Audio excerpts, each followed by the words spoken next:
पुढची आताची एक ब्रेकिंग बातमी बघूयात। यवतमाळमधल्या निम्न पैनगंगा धरण विरोधी समिती ही आक्रमक झालेली दिसतेय।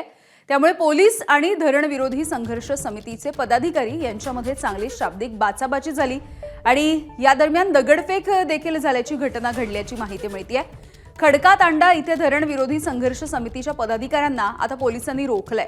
आंदोलकांनी तुफान दगडफेक केल्याची माहिती मिळते आहे।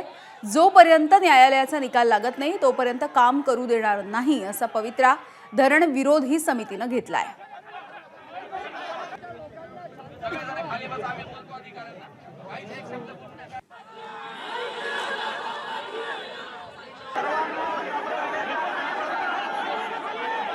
निलेश फाळके आमचे प्रतिनिधी आपल्याला माहिती देत आहेत। निलेश, काय नेमकं घडलंय, काय नेमकी मागणी आहे या आंदोलकांची?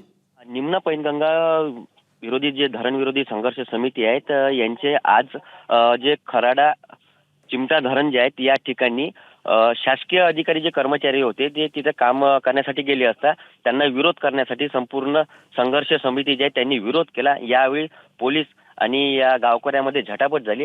जोपर्यंत न्यायालयाचा निकाल लागत नाही तोपर्यंत काम करू देणार नाही असा पवित्रा धरण विरोधी संघर्ष समितीच्या पदाधिकाऱ्यांनी घेतलाय आणि यातच या दोघांमध्ये वाद झाले आहेत।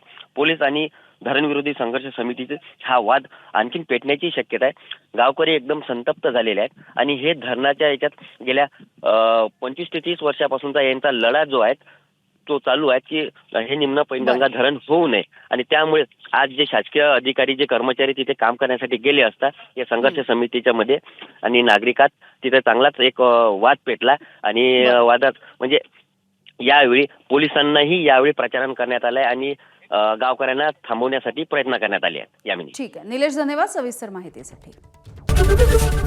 एबीपी माझा, उघडा डोळे बघा नीट।